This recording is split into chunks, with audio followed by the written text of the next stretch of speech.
Okay, so welcome to सभी मजो। सो आज काफ़ी एक इंटरेस्टिंग प्रॉब्लम डिस्कस करेंगे अलजेब्रा का। तो ये फ्रिक्वेंटली अकरिंग पैटर्न है और आते रहता है बहुत सारे टेस्ट वगैरह में। सो आज एक जनरल मेथड डिवाइस करेंगे प्रॉब्लम सॉल्व करने का। सो ये रहा स्क्रीन पे क्वेश्चन। तो क्वेश्चन क्या है कि मेरे पास तीन वेरिएबल मेरे पास डिफाइन किया है एक्स वाई जी, ठीक है। और उसमें पास तीन इक्वेशन दे रखा है, इक्वेशन 1, इक्वेशन 2, इक्वेशन 3। अब यहाँ पे तीन वेरिएबल तीन इक्वेशन है, तो हमको यहाँ पे फाइंड करना है value sigma S H power 5 का। सो ऐसे देखने में तो पता है हमको कि अगर एन वेरिएबल मेरे पास है तो मेरे पास एन इक्वेशन होना चाहिए जिससे उसको हम सॉल्व कर सकते हैं। तो यहाँ पर तो है, लेकिन अगर हम यहाँ पे सॉल्व करना चाहेंगे एक्स वाई जी को तो वो कॉम्प्लेक्स वैल्यू आएगा, मतलब एक्स वाई जी कोई रियल वैल्यू नहीं होगा, कॉम्प्लेक्स वैल्यू होगा। फिर उसको यहाँ पर रेज करना पावर 5 में, तो काफ़ी लेंदी हो जाएगा अगर हम इंडिविजुअल वैल्यू निकालना ट्राई करेंगे तो। सो यहाँ बेटर मेथड होगा कि हम यहाँ किसी तरह का पॉलिनोमियल का कंस्ट्रक्शन करें जिसके रूट्स हो जाएं एक्स वाई जी, देन मेरे ख्याल से इजीली सॉल्व हो सकता है। तो मेथड वन तो वही है, इसमें रूट्स अज्यूम करना इसको और सॉल्व करना। लेकिन आज थोड़ा हम जनरल मेथड यूज़ करेंगे और जिसमें कि हम इस रूट वाले कॉन्सेप्ट यूज़ करके एक जनरल फॉर्मेट ड्राइव कर पाएंगे जिससे इस प्रॉब्लम बहुत इजीली सॉल्व हो सकता है। तो पहले एक बार खुद से ट्राई कर लेना 5 to 10 मिनट्स, ठीक है। उसके बाद देखना सॉल्यूशन। तो इसका आंसर है 6, ठीक है। सो स्टार्ट करते हैं अब सॉल्व करना। तो इसके लिए थोड़ा सा चाहिए होगा बैकग्राउंड। तो बैकग्राउंड के लिए कुछ टर्मिनोलॉजी है जो कि आना चाहिए, तो पहले वो डिस्कस कर लेते हैं एंड देन चलेंगे प्रॉब्लम्स के ऊपर, ठीक है। सो सबसे पहले पता होना चाहिए पॉलिनोमियल के बारे में, सिमेट्रिक पॉलिनोमियल के बारे में, पावर्स एंड पॉलिनोमियल के बारे में। तो पहले तो समझते हैं सिमेट्रिक पॉलिनोमियल मतलब क्या होगा।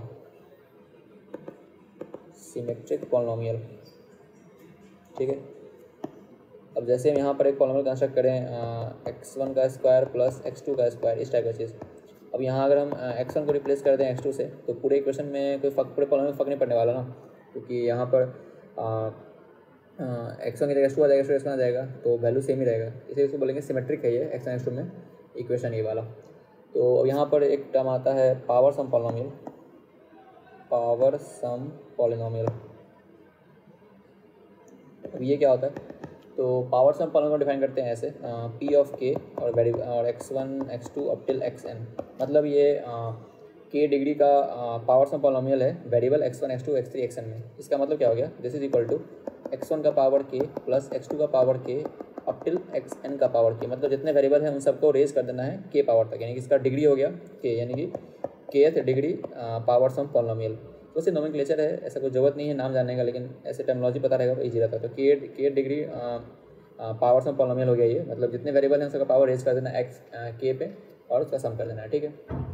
तो ये हो गया पावर सम पॉलिनोमियल। जैसे यहाँ पे एग्जांपल ले लें हम P3 of X Y and G. इसका क्या मतलब हो गया कि जितने वेरिएबल हैं एक्स वाई जी उसको रेज करेंगे 3 पावर से एंड सम कर देंगे, तो एक्स वाई जी।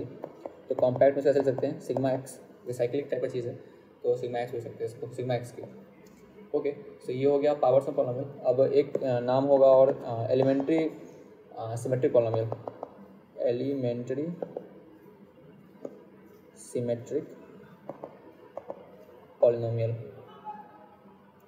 अब ये क्या हुआ बेसिकली, इसको डिफाइन करते हैं हम लोग ऐसे ई ऑफ, अब यहाँ भी के लिखते हैं वैसे, ई की है of x1 x2 up till xn। इसका क्या मतलब हो गया, जैसे कि हम लोग पढ़ते हैं पॉलिनोमियल में sum of root taken 1 at a time 2 at a time, बस उसी को लिखने का तरीका हो गया एलिमेंट्री सिमेट्रिक पॉलिनोमियल। मतलब क्या हो गया, इसमें हम सम ऑफ वेरिएबल्स टेकन के एट ए टाइम।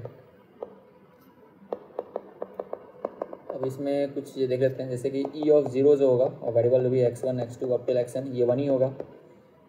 इसका मतलब क्या होगा कि मतलब कि कोई भी वेरिएबल ना चूज़ करें हम x1 x2 xn में से, ऐसा तरीका एक ही होगा, इससे हमेशा 1 ही होगा। फिर मान लिखना हमको e1 of x1 x2 up till xn। इसका क्या मतलब हो गया, हमको एक वेरिएबल चुनना है घर में। इसका मतलब क्या हो गया, ये हो जाएगा x1 plus x2 plus x3, हो जाएगा सिग्मा x आई जाएगा 1 to n। फिर मेरे पास आ गया e2 of x1 x2 x3, इसे ये मान लेते हैं तीन वेरिएबल में। क्या मतलब हो गया, x1 x2 plus x2 x3 plus x1 x3। उसी तरह से डिफाइन करते हैं इसको एलिमेंट्री सिमेट्रिक पॉलिनोमियल को। तो ये दो टर्म हो गया जो कि यूज़ आएगा इसका। अच्छा, एक बात और यहाँ फैक्ट देख लेते हैं हम। अगर मेरा जो यहाँ पे जो नीचे लिख रहे हैं जैसे ई के of x1 x2 up till xn, अगर यहाँ अगर हम के को बड़ा कर दें n से तो क्या हो जाएगा, ये हो जाएगा 0। तो लॉजिकल बात भी है, मेरे पास अगर 4 ऑब्जेक्ट है और उसमें बोलें कि number of ways of choosing 5 objects, possible नहीं है ना, बस ऑब्जेक्टिव 4 है। तो सर यहाँ हो गया क्योंकि अगर n वेरिएबल है उसमें हम चाहते हैं कि मतलब कि n से ज़्यादा नंबर ऑफ वेरिएबल्स को हम चूज़ करें एक बार में, तो ऐसा पॉसिबल नहीं है, यानी कि नंबर ऑफ बेस हो जाएगा उस केस में 0। तो ये एक इंपॉर्टेंट पॉइंट है, ये पता होना चाहिए, इसका यूज़ आएगा काफ़ी बार बार, ठीक है। सो इतना हो गया। अब एक हमको चाहिए होगा आइडेंटिटी। तो बेसिकली जो मेथड था पॉलिनोमियल वाला, उसी को यूज़ करके एक आइडेंटिटी जनरेट किया जाता है। इसका प्रूफ हम यहाँ नहीं दे रहे, प्रूफ अगर देखना हो तो हम दे देंगे लिंक डिस्क्रिप्शन में, या फिर नाम सर्च करोगे तो प्रूफ वगैरह मिल जाएगा। काफ़ी सिंपल है, बस बीटाज फॉर्मूला का एप्लीकेशन है। तो वीडियो का लेंथ ज़्यादा लंबा ना हो इसलिए हम डिस्कस नहीं कर रहे प्रूफ। तो आइडेंटिटी का नाम है जिराड न्यूटन आइडेंटिटीज़। तो दो अलग अलग मैथमेटिशियंस का है इसमें। तो पहले जिराड किए थे इसको फाइंड आई गेस अराउंड 1629 में, ये शायद 1644 या 45 में था। तो पहले ये डिस्कवर किए, बाद न्यूटन, तो इसलिए पहले जिराड लिखा जाता है। तो जिराड न्यूटन आइडेंटिटीज सर्च करोगे ना, मेरे ख्याल से विकीपीडिया वगैरह पे भी प्रूफ काफ़ी अच्छा मिल जाएगा, या फिर नेट पे सर्च करोगे तो भी मिल जाएगा। काफ़ी सिंपल है, बस बीटाज फॉर्मूला जो हम लोग पढ़ते हैं ना, उसका ही पॉलिनोमियल के लिए उसका एप्लीकेशन है सिंपल, उससे इजीली प्रूफ किया जा सकता है इसको, ठीक है। तो ये आइडेंटिटी क्या बोलता है वो देख लेते हैं। ये बोलता है कि k into e k is equal to sigma i is equal to 1 to k -1 का पावर i -1 ई के माइनस आई पी आई। और ये वैलिड कब है, जब k का वैल्यू n और 1 के बीच में, ठीक है। ये हो गया मेरा आइडेंटिटी। तो सबसे मेन बस ये पॉइंट है, बस एक ये वाला पॉइंट, फर्स्ट पॉइंट ये एंड दूसरा ये, बस इन दोनों का यूज़ होगा। बाकी जितना p और e था वो तो बस हम बताए थे, बेसिकली टर्मिनोलॉजी डिफाइन हुआ है ये ई के और पी के टर्म्स में, ठीक है। अब इसको यूज़ कैसे करेंगे वो देखते हैं। तो जो मेरे पास क्वेश्चन था उसमें पास क्या इन्फॉर्मेशन दिया हुआ था, तो मेरे पास इन्फॉर्मेशन था अच्छा यहाँ देखो, अगर हम यहाँ लिखना चाहें पी के ऑफ, तो यहाँ पास 3 वेरिएबल है x y z। तो बार बार x y z नहीं लिखेंगे क्योंकि हमको पता है कि 3 वेरिएबल में डिफाइन है, इसका मतलब हम इसको डायरेक्टली पी के लिख सकते हैं, ठीक है। मेरे पास दिया हुआ था सिग्मा x, यानी कि x + y + z, इसका वैल्यू दिया हुआ था 1। फिर मेरे पास सिग्मा x का स्क्वायर, इसका मतलब x square + y square + z square, ठीक है, इसका 2। फिर सिग्मा x का क्यूब, यहाँ पर गिवन था 3, एंड फिर गिवन था सिग्मा x का पावर 4, सिग्मा x का 4 नहीं, सिग्मा x का पावर 5 हमको फाइंड करना था कि क्या होगा, ठीक है। तो पहले इसको हम कन्वर्ट करते हैं इस टर्मिनोलॉजी के अंदर, ई के और पी के वाले टर्म्स में। तो अब मेरे पास ये पावर सम के टर्म में इजीली काउंट हो जाएगा ना। ये क्या है, पावर सम ऑफ डिग्री 1 है, ये सबका पावर 1 रेज किए तो P1 है ये, this is P2, this is P3 and this is P5। तो हमको फाइंड करना है, मेरा गोल क्या है, फाइंड करना P5, ठीक है, P5 फाइंड करना है। तो और मेरे पास ध्यान देते हैं E1 पे। तो E1 = P1 होगा, क्यों, क्योंकि अगर हम सारे को मतलब 1 at a टाइम लेंगे तो ये तो बेसिकली सम ऑफ रूट्स ही है taken 1 at a time. E1 = P1 हो जाएगा, ये तो माम चल गया। फिर मेरे पास आ जाएगा वैल्यू E2 का निकालना पड़ेगा। सो E2 भी विल फाइंड, कैसे फाइंड करेंगे E2, क्या यूज़ करेंगे इस आइडेंटिटी का। तो क्या बोलता है कि 2 × E2, अब यहाँ करना इससे कम, यानी कि E1 × P1, फिर हो जाएगा माइनस, हमको यहाँ E को कम करते जाना है और P को बढ़ाते जाना है, और ऐसा करना है कि दोनों का सम जो है वो इसके बराबर हो जाए, यहाँ पे लिखा हुआ है 2। E1 P1 minus E0 P2। अब इसके आगे होगा नहीं, E0 आ गया, बस यहाँ रुक जाना हमको, तो यहाँ यूज़ करते हैं इसका। सो E1 को पता है 1 है, P1 को पता है 1 है, माइनस E0 पता है 1 है, P2 हमको निकालना है।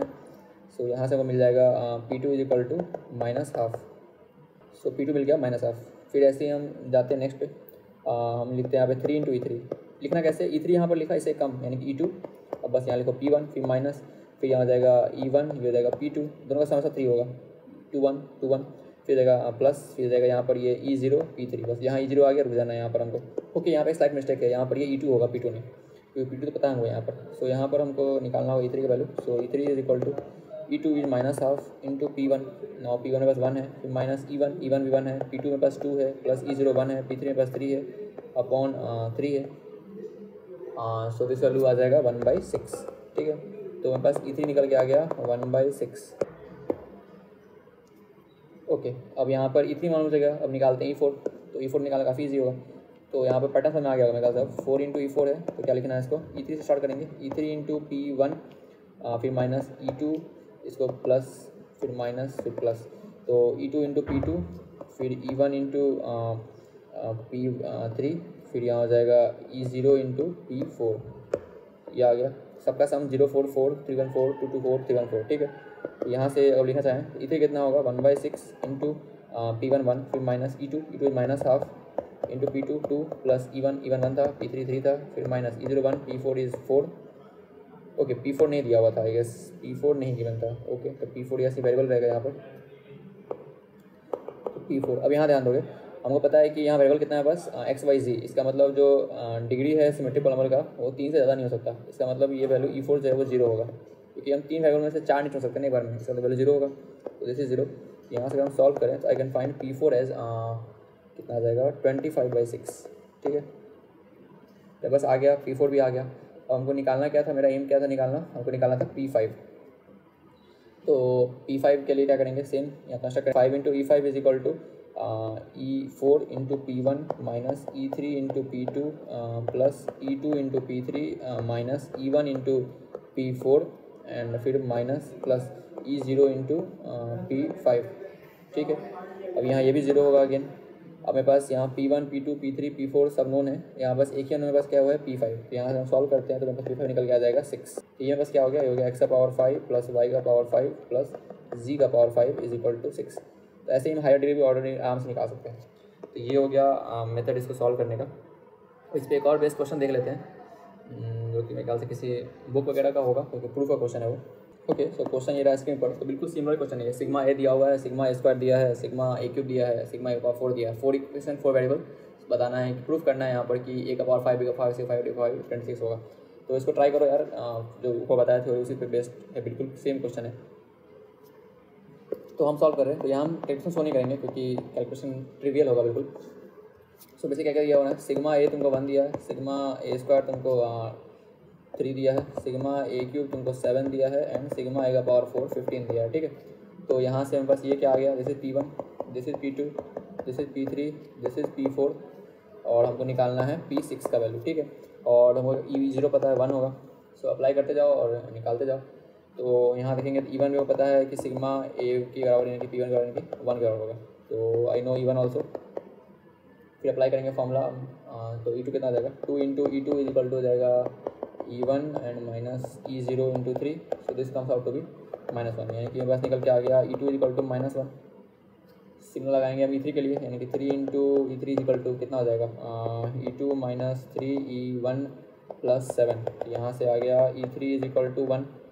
ठीक है, फिर हमको निकालना है E4, तो 4 into E4 is equal to 1 minus 1 into 3 plus 1 into 7 minus 1 into 15। तो यहाँ से E4 निकल के आ जाएगा कितना, -1। ठीक है, फिर हमको निकालना E5, तो 5 इंटू E5। अब ध्यान देना है, जैसे ही मेरे पास वेरिएबल नंबर एक्सिड हो गया, यानी कि मेरे पास 4 वेरिएबल है, यहाँ वाला E5 यानी कि हो जाएगा 0। ये कितना हो जाएगा, E4 P1 minus E3 P2 plus E2 P3 minus E1 P4। Check कर लेना कि नीचे का समस्या 5 आ रहा है, तो सही रहेगा आंसर। लास्ट में जब खत्म होगा कब, जब E0 हो जाएगा। यहाँ से अगर हम निकालना चाहें तो P5 comes out to be 1 plus 3 plus 7 plus 15। तो कितना आ गया, 4 11 26। इस तरह से सॉल्व कर सकते हैं। अगर हमको ये पता है आइडेंटिटी तो बहुत ईजी सॉल्व होगा, मतलब बिल्कुल प्रोसीजर क्वेश्चन बन जाएगा ये। ठीक है, so that's it for this video. Thanks for watching, see you in next video.